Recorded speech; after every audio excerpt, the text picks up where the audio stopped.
and then show it to them like, damn, this is awesome. This is pretty good. So from the peephole of a camera, um, it's pretty good. It's pretty damn good.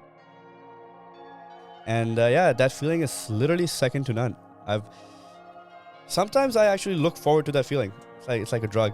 For street photography, I use that as like as a therapeutic experience. Okay. And when you got like 20 different laser lights shooting at you, and like people glittered up, and like there's like angels dancing there, and like people hooping and whatnot. Like it was an experience like no other. Yeah. But like I said, like it has taught me so much in life. Like it has taught me that if I walk in a room, I'll be comfortable talking to random Strangers. people. I'm kidding. Welcome back to Two for Us podcast, where we document the rise of stardom, Winnipeg's talent and personalities. Make sure to hit the subscribe button. Guess to 1,000 subscribers. Got a nice guest for you today. I think you're gonna enjoy this one. Gonna be a funny one. Let's bring on our guest. He's a photographer and a bum by choice. Please welcome Basil. Woohoo! What's up? BBC in the house. Welcome, man. Appreciate having here, especially on an early Saturday morning. Yeah, thanks for having me over. This is a definite treat. I was expecting something different, but this is definitely homey. Like this is good. I like it. Yeah, you met Matt, right? Our Yeah. photographer / videographer, producer. He does everything behind the scenes. I met the Magic Matt. Yeah. The Magic Matt. That's his connect. And Yeah. thanks for coming, first of all. Oh, thanks for having me over. This is awesome. First time doing a podcast, so kind of nervous, Nah, man, we're just talking. Don't worry. Let's get into the conversation. We said you're a photographer. Yeah. How did it start? Oh, God. Okay. So photography has been a passion of mine for a long, long time. But so I moved to Canada when I was 18. Mm-hmm. So for the past 19 actually, for the past 19 years, I was like in Pakistan. So the barriers to entry to get into photography back home were a bit more because, like you had an iPhone, you had a BlackBerry, but the camera sucked. So you had to invest in like a good wholesome camera, and that was expensive, and you have other priorities and whatnot. So I just fiddled around with my dad's Nikon that he bought like in 2003 on a trip to like Thailand, and just loved playing with the colors, loved playing with the reflections and light, and drew a lot of pictures like sketches and whatnot. But as I said, the barriers were like too much to get into. So moved here, barriers kind of disappeared, and when technology got an iPhone, so started shooting like cityscapes and stuff like that. So I'd say I got into photography when I was like maybe 10, 11. Okay. Wow. But didn't really know how much I can learn and get better till I moved here in 2014. Sure. And and since then it's been a ride. It's started like iPhone photography, like I said, traveled a lot, so that helped as well. And finally bought my first camera about a year and a half ago. Okay. And learned Photoshop, learned Lightroom, and here we are. Yeah. So when you started, you just enjoyed taking pictures, correct? Yeah, I had no idea. So it was just raw, like just taking pictures and like no idea how to edit them. Didn't know anything about composition, angles, color grading, etc., which plays a huge role. Yeah, if you look at the originals and you look at the edits, 30% is the picture, 70% is the edits. Yeah. So I had no idea, and then just learned. What was that learning curve like? Like just starting off, right? You're in Yeah. Pakistan, man. They expect you to be an engineer, doctor. Yeah. And you want to be a photographer, right? What was that like for you? Dude, it was actually, you know what? Contrary to popular belief, my folks were like pretty chill with it. Yeah. They still think I'm not going to pursue this full time. Yeah. So, but I am. Yeah. Of course, that's the So goal. there's that dilemma there. It's hard. It was kind of hard trying to convince my dad to because like as I said, like I quit my job going like a couple of months ago just to pursue this full time somewhat. So that was kind of hard as well to kind of convince him or like let him know, because pretty close with my family, how brown folks are. Yeah. But as far as the learning curve goes, it was an experience. It was a process. Yeah.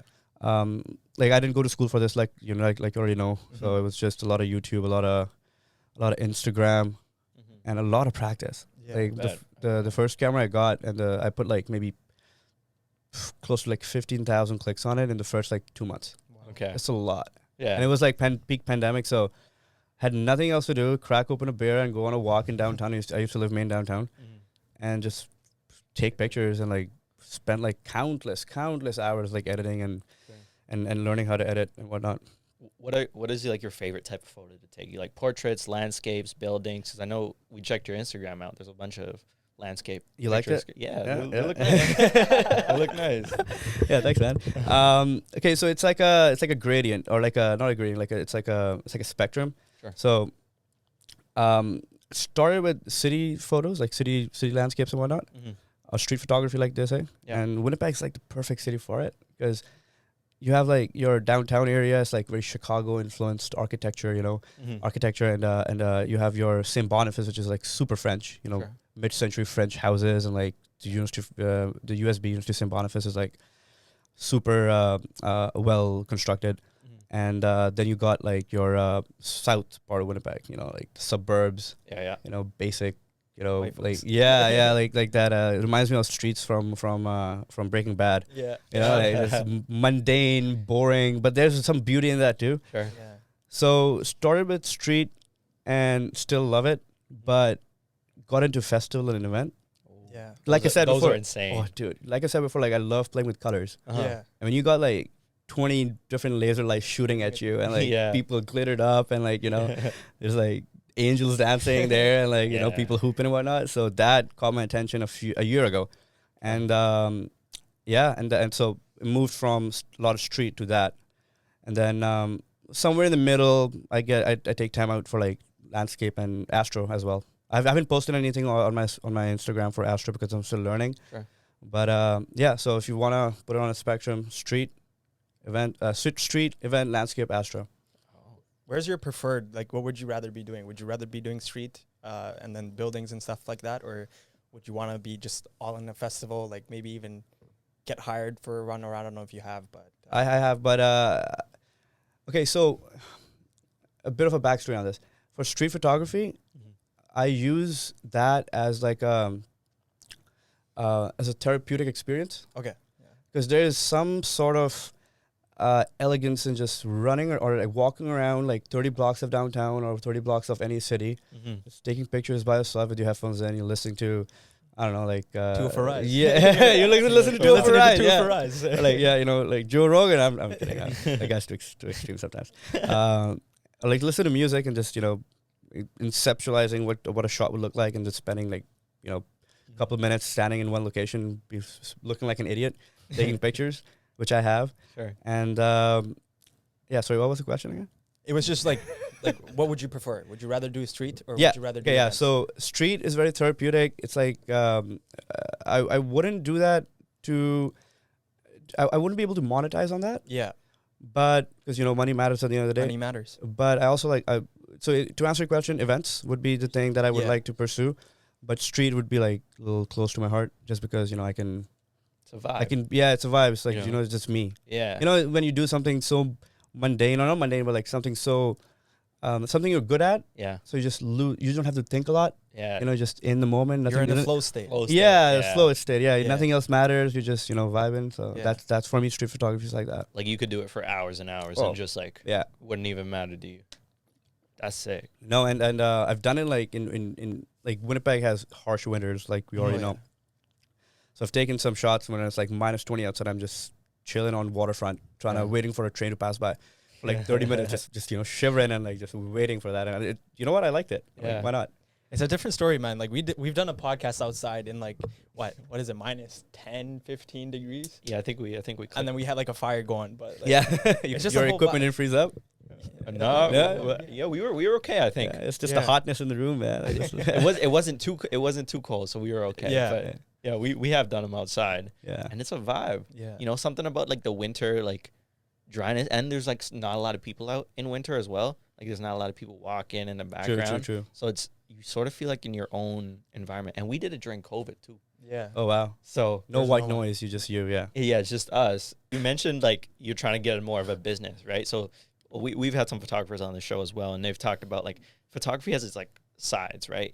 There's like the beginner photographer who just got a camera or has an iPhone and thinks they're the photographer of the thing, and then you have the opposite end of the spectrum of people who spend $2,000 on a Camera. on a gig, camera, and manual, put it in manual, make Sports sure, mode. make sure everything is good. So where would you say you lie on that spectrum? I'm somewhere in the middle, Mhm. but here's the thing, I actually don't agree with that. Sure. Because a person with an iPhone Mm-hmm. can monetize on their skills the same way as a person with a Sony A6400 Sure. or a Sony Alpha series camera, which are expensive. A body would cost you anywhere from $1,200 to $1,500. Okay. It's just how you apply your skills. Because I know people who have done product photography Mm-hmm. with an iPhone, Yeah. and they make like $1,000 for product photography all around Canada. Sure. I was in Tofino like a few months ago, and this guy has like more than close to about 100K followers on Instagram, and all he does is event photography with a small camera, but mostly product photography for different cafes and Sure. local businesses. Yeah. Uses an iPhone 13 Pro, Okay. and his videos are mint. Yeah. Yeah. It's just how Yeah. you wanna materialize your idea, and like I said, the barriers to entry are so minimal now. Yeah. Facts. An iPhone 13 camera is pretty damn good. Yeah. It's a good Yeah, and all you need to do is just know how to materialize your know what the client wants, and then Mhm. materialize that in a way that you can be shot on. I mean, obviously, if you're getting hired by like a production set at a movie or something, Yeah. don't show up with an iPhone 13 Pro. They'll be like, get the heck out of here. Yeah. Yeah, you need They like need you need like expensive rigs for that. Mhm. But yeah, does that answer the question? Yeah, yeah, of yeah. course. Hey yo, we interrupt this episode to bring you today's sponsor, Skillshare. Skillshare is an online community with thousands of classes in design, business, tech, and more. Anyone can join the millions of the members in the community to learn cutting-edge skills, network with peers, and discover new opportunities. If you'd like to support our show and are interested in Skillshare, click the first affiliate link in our description to get your 14-day free trial on us. It's quick, easy, and you can cancel it anytime. Now back to the episode. I mean, like, what was the initial stepping stones for you? Like, I know you said you took a whole bunch of pictures in COVID, right? Mm-hmm. But you wanted to make this a business. You wanted to make this full time. Where did that start? So it like I said, like it started as a passion, Yeah, right? Because I street photography, very therapeutic. right. A lot happening in my life, and I just wanted to kind of escape the reality for a sec and just do this because don't have to think a lot because I'm that good.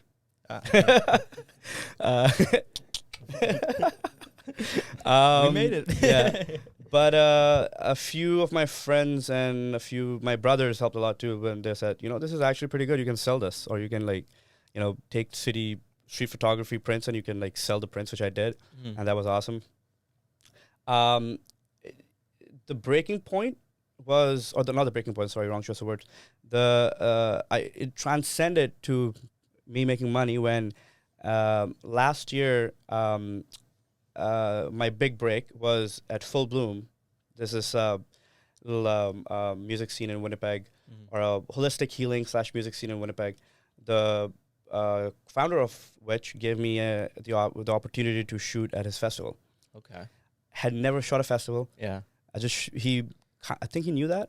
Not sure, but it was 3 days of pure bliss, Yeah. and I was kind of nervous because I'd never done this before in such a magnitude. And I gave him 3 albums, and his reaction was like, damn, bro. Like, this is better than stuff that I've actually paid for. Wow. And that kind of clicked. I'm like, oh, okay, so people are actually willing to pay for event photography too, where the money is at. So that's how I started reaching out to different venues in the city, or even different artists and whatnot. That, hey, do you mind if I take some pictures? Yeah. I'll take some pictures as volunteer opportunities just so that you know what I'm capable of. Yeah. And then going forward, we can talk about compensation. And over the past year and a half, it has worked. This year I got hired for 3 different festivals. Worked like magic. Yeah. Awesome. And yeah. So that's how that was a breaking point. My big break was last year at Full Bloom, and I realized that I can actually start making money off of it. Is it a lot of just reaching out to people and figuring out who really needs photography and then offering your services, or are they coming to you? Correct. So it's a bit of both. So it's word of mouth, because again, it's a big little village kind of thing. People know each other, and there's only a select. Not a lot of people are throwing such events in the city. It's only a select few. Sure. So your name goes around if you're, if someone sees you at this other person's event taking pictures, working, Yeah. and they see the pictures that they post and they're like, oh, this is good. So it's a lot of marketing from my end as well, but mostly for me, the universe has been kind of nice to me so far because, word of mouth. Uh-huh. The only time that I've actually reached out was in like a couple of months ago when I was traveling and I needed some money. So in Vancouver and in Calgary, I reached out to different events that was happening and said, okay, sure, we'll try it out. Yeah. And it worked. Oh. So yeah, it's a lot of marketing on my end, but also word of mouth. Okay. What's that networking like? Like you're just hitting up random people, right? Yeah. So for the past like 5 years before I started doing this, I was actually in a sales role. Yeah. Right. So at an insurance company, and before that at a bank, RBC. Yeah. For wealth management and then personal commercial. So I'm pretty confident in picking up the phone and be like, hey, what's up? Let's talk. Yeah. So that actually is a skill that I kind of migrated onto this thing. And even though I was somewhat quasi good at my other corporate jobs, but when you're trying to sell something that you create, the passion in your voice kind of, the person on the other end of the line can feel that. Yeah. And and that happened, and the work was good too. So, but it would also hurt too when they say no, or when there's like a downside because you put so much effort into your own thing versus. Dude, rejection is a part of life. Yeah, like the amount of times I've heard people say no on a daily basis at my insurance job. Oh God, like. Get the heck out of here! I don't know who you are. Don't call me. Like rejection is a part of life. It teaches you, and it has taught me a lot. Been rejected so many times, so many times. So, what doesn't kill you makes you gangsta. I love that. I like that. I love that. That's awesome. Yeah. What was that for? Like your sales job, right? Yeah. Like I worked at like 2-3 different call centers, 24/7 in touch, like telemarketer. I was making like 6,000 calls a day, man. Yeah. What was that like for you? Very taxing. Yeah. So Yeah. I've had labor job. I've been a server when I'm on my legs on my feet for like 8 hours, 10 hours a day, exhausted. Have like 2 jobs, working at a retail store, working as a server, going to school full time, and then I have a corporate job and I'm sitting behind a desk making just calls. Yeah. And I'd say the latter was more taxing than the former, Yeah. just because, like I'm good on my feet, but not to brag, but I'm kind of good on my feet. But when you have to make, as you said, like 6,000 calls, or for me, we weren't really gauged on the amount of calls, but the amount of business we brought in. But it was super taxing, and it was an experience like no other. Yeah. But like I said, like it has taught me so much in life. Like it has taught me that if I walk in a room, I'll be comfortable talking to random people. Strangers. I'm kidding. Now you guys are homies. Sure. But yeah. So that it was a very good learning curve for me. Yeah. And honestly, I would go back to it. Yeah. I would go back to it because you can never not learn enough from these kind of sales jobs. And I recommend everyone to go get a sales job. Yeah. Go door knocking or something. Not in the winter, but do that stuff. We've said it before too. Everyone should work retail at least or a little bit, just so you know what it's like. Yeah, it teaches you so many skills. And Face to face, how to learn, how to figure out what the emotional, you apply your emotional intelligence and your business acumen or whatever. Yeah. In a setting. And when you were working these like corporate jobs or working, were you fulfilled? Were you like, or this is just like, I'm getting the money, but I really want to do photography instead? Or was that always in the back of your mind? So, good question, because I feel like the struggles that I had, or the taxing environment, or the landscape of these jobs, it drains you so much that you need it's like a yin and yang kind of situation. You need to counterbalance these situations. Sure. So if I hadn't had these stressful jobs, I would not have gravitated towards the level of photography that I did. Okay. because I'm at my work, 8 to 10 hours a day, Mm-hmm. and I come back home and I'm exhausted. I need to activate the left side of my brain, to Yeah. counter effect the toxins released by the right side of the brain. Mm-hmm. So I feel like the dynamics of my corporate jobs actually catapulted me to focus more on photography or something that I actually like or love, Okay. and not just like if you go through my post and whatnot, it's more like it is a photography page, Mm-hmm. but the captions that I write, like it's like a diary for me. Sure. It's like a notebook, Yeah. like Journaling. journaling. Yeah, that's the word I was looking for. Mhm. It's like journaling for me. So, so it kind of helps me that way. Okay. A lot of people, a lot of creatives use their creative outlets as a creative outlet. It's like either a mental block, right? Like I journal just to get my thoughts out, or I go on and run because it just clears my mind. That's what you put into photography, right? Exactly. So it's like this is photographer from France. I don't remember his name. He said that every photographer has the ability to immortalize perspectives, and then because the picture stays forever, right? Mm-hmm. And then if you actually describe what you feel towards that picture or how you came about that picture, and you write that down, and associate that with the picture, Mm-hmm. that's what people are gonna read. It's like you're Nice. looking at a perspective. You're looking at a view of, let's say Portage and Main, with like cars running around. But if you put like a poetic, prose to it, Mm-hmm. then 20 years down the line, if that picture comes across someone else's desk, Yeah. they're gonna be seeing Portage and Main, but they're gonna see it from the words that you wrote, and they're your perspective. You know. We interrupt this episode to bring you another sponsor. If you've ever considered building a website, you've probably definitely heard of Squarespace. Squarespace is an online web designer that allows you to create your website from scratch using a wide range of templates. If you want to build an e-commerce site, a small business, Squarespace got it all. Click the affiliate link in our description to start building your website today. You'll be helping out the show and also creating a killer website to flex on your peers. Now back to the episode. Everyone with a camera. Yep.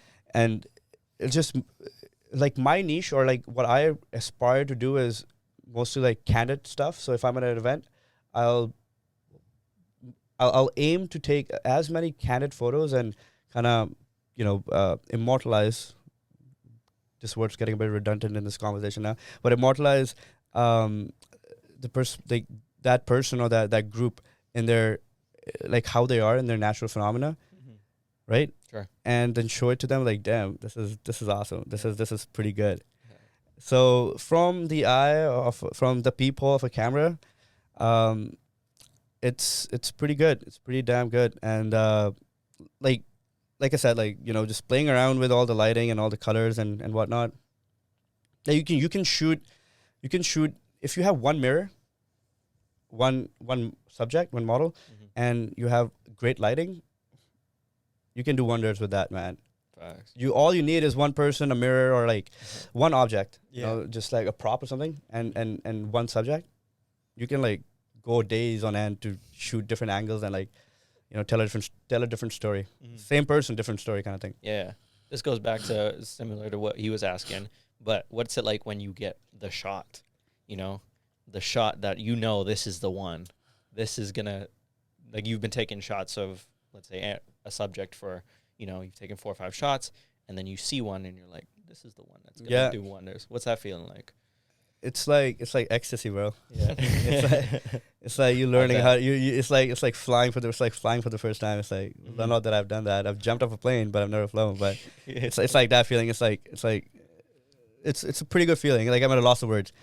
And I've caught myself like smiling. I'm like, this is good. Yeah. And every photographer out there is going to say this exact same thing. Yeah. And so for me, it's like you take a picture and this is the money shot. What excites me more is not just the fact that it's a money shot and it's actually pretty good, but I'm going to have so much fun editing this. Yeah. Like, wow, it's going to be awesome. And that feeling is literally second to none.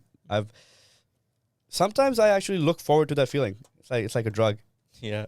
Dopamine effect. I mean, on the receiving end, we've seen photos, or like we look at the footage of this after and we're like, yo, yeah, this is gonna be nuts. Yeah. Yeah, it's exactly that feeling. It's like, yeah. right? So it's on both like your end and also the client's end as well. Yeah. Have you ever received any like responses from your clients that are like, No. that really just Yeah. took you through the All the time. roof? Yeah. And that's fair. I mean, it's their prerogative to say no because, you know, they're the one paying the bills, you Mhm. know? Yeah. But, again, like I said, the universe has been super kind to me so far. Sure. All the people that I've shot, all the events that I've shot so far, the clients are, the person on the opposite end of the lens is super, like super nice, or like they're not like, oh, this sucks, or like this is bad, you know, you suck. Mhm. It's a communication that needs, it's a bridge of communication that needs to be established. Sure. And I've gotten rejections. Yeah, this doesn't work, but then you just take another shot. Yeah. It's literally a click away. You know. Everything happens for a reason. Exactly.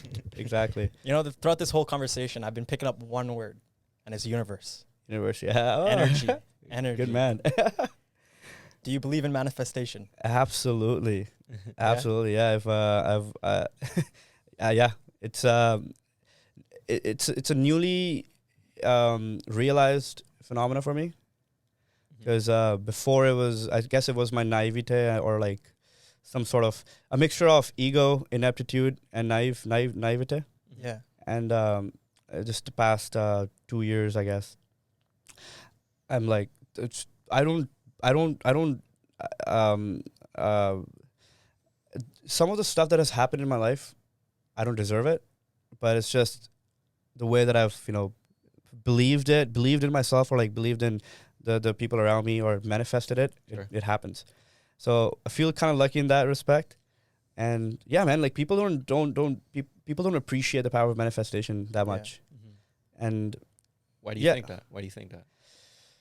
oh man, okay, so because a lot of people aren't spiritual enough, or people say that they're spiritual, but they don't really understand what that means, or they try to overuse that word to the extent where you know it doesn't really matter anymore. Yeah. So I feel like that's it, and also like the all the shit that's been happening around us. Sure. You know, the world is heating up. You know, we got Donald Trump as president. You know, we got Joe Biden. Joe Biden. Yeah, he's still. Yeah. What's you know, up? it's Take me out to dinner. if you know where that's Yeah. from. Oh man. But yeah, it's like an untapped power, man. Like, man, if you manifest something and you believe it, and but you got to grind too, though, right? Like, Yeah, you That's got part of it. you got the power of manifestation. You know, you got the power of prayer. I pray. You know, I'm a religious person to a certain extent. You know, and then you know, if your body and your mind and soul are strong enough, and you manifest with true passion, it evolves. The universe will deliver. It will deliver, and it has, and I'm super blessed for that. Damn. A quick example of how this worked out for me. So, I quit my job that I had in June. Yeah. And without any further future prospects. And I had initially the plan was to go back home to deal with some family stuff. However, that got pushed back and kept getting pushed back till like the end of December. Hopefully that's when I go back and then come back in February. But so I'm reaching the 6-month mark without, you know, working. Yeah. But I'm just having the best time of my life. Like, I literally quit quit my job and packed my bags and went traveling to, you know, around Canada. Yeah. Got the opportunity to hitchhike from like Calgary to Tofino. Who does that Wow. anymore? Like, I did, Wow. like that was like I said, like I wanted to do it and it happened. Yeah. Was not expecting, but it did. And shot like had the privilege of hitting up a lot of music festivals out in Calgary and BC. Went to Shambhala, took some pictures of Shambhala, slid in their DMs. I'm like, hey man, this is what I took. They Yeah. liked it so much. They're like, hey, are you available next year? I'm like, Wow. yes, I am. Yes. Of course. Yeah, it's like a fish hook. I'm like, yeah, call me in anytime. So like, it was literally, I'm like, I woke up on a day. I'm like, I'm gonna do this today, and it that happened. So like, I don't know if that would be the power of manifestation, but I really, really wanted to live this lifestyle at least once before, settle down or like stop being a BBC. Bum by choice. Bum by choice. Bum by choice. For those of you wondering. Yeah, for those wondering, yeah. A lot of people are like, nowadays, they're so strict, like in terms of you got to have a job, you got to provide, you got to live this focused lifestyle. What would you say to them? Like, they have this routine. No, 9 a.m. drink coffee. 10 a.m. I'm doing this. Yeah. What are you saying to them? Okay, so routine is good. Yeah. Because it instills discipline. Yeah. Or the other way around. Yeah, I guess they go hand in hand. Yeah. And discipline is key to any sort of life that you want to live, a successful life. Because if you're not disciplined, then I don't know what's going on for you. Yeah. But you need discipline in a certain regard. Or you're an idiot savant, that can live off without discipline. And how many idiot savants do you know? Yeah. Not a lot. So discipline is key, and routine is key, and having a sort of a schedule is very important. But if you're stuck in a mundane situation, it could be a 9-to-5 corporate job, could be a photographer. I mean, I'm pretty sure there's some photographers that are in photography that don't like photography.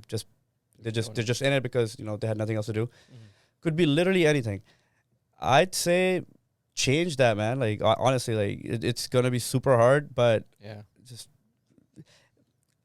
people sometimes say it could be a process change, but honestly, I think it's just going cold turkey. Just waking up and be like, I'm not gonna do that today. I'm just going to figure out what I like and just pursue that, or just.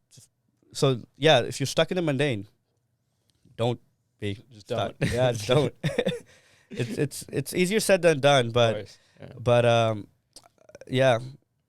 So like when I said that, just snap out of it, or like just go to a cold turkey, I'm talking about the mindset, not the actual physical, or not the actual practical applications of it. So if you're stuck in a 9-to-5 and you want to do something else, don't quit your 9-to-5 without finding something else.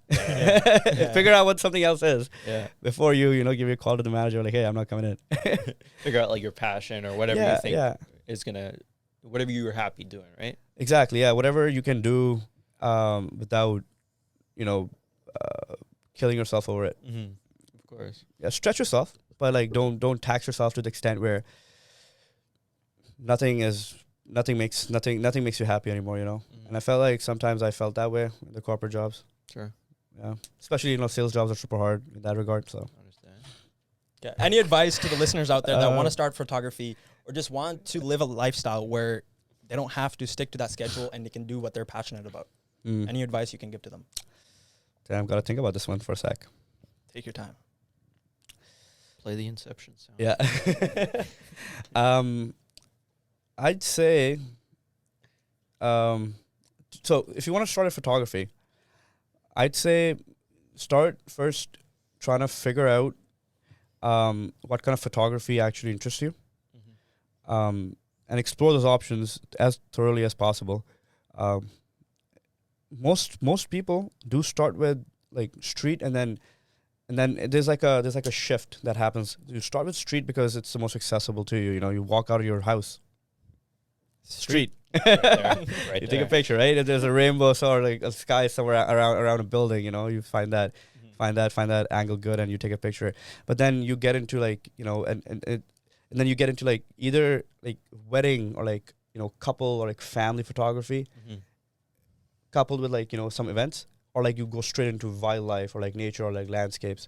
So for people trying to start photography, I'd say play around with all of these different categories as much as possible, and that requires you to be outside, walking around, traveling, going to gigs, going to events, go to buy a ticket of a random concert happening at the Burt or like at wherever the park, and go there and like just see if just if that dynamic you like it or you vibe with it, and if not, no worries, just go back on the street, or like if you're going on a camping trip with the boys or with your homies, take a camera and just shoot around the landscapes of that. Try taking pictures of your mom and dad if you want to do a couple photography, see what kind of, because like I said, there's a bridge of communication that needs to be established between, if there's a subject, a person that you need to be taking pictures of. And if you're not comfortable talking to people, it's not for you, right? Just try something else. So before you actually become a bum by choice, figure out what kind of photography you're interested in. And then once you figure that out, and it's not going to be, you're not going to realize that in a day. Maybe you can, but probably not. And then stick to it. And then, save up money, buy a camera, invest in a good lens. Lenses can make a huge freaking difference. A camera body, I'm always a Sony guy, so Sony has magic in it. It's just awesome. But invest in a good lens. And then jump off the plane. Let's go. Not really, metaphorically speaking. Yeah, but so that would be my advice. And because it's not a cheap hobby if you want to start with, or a cheap passion. It's expensive, but it pays well. If you and Winnipeg is the perfect place for it. You got so many small little things popping up. The event scene in Winnipeg is rising. 204 is rising. On that note, I think this is the perfect way to end off the podcast. Thank you so much for watching, tuning into our podcast. If you haven't already, subscribe. We'll tag Basil, everything. Go check out his page. And we're live every Tuesday morning at 11:30 a.m. on the UMFM radio station 101.5 FM. Until next time. Peace. Let's go.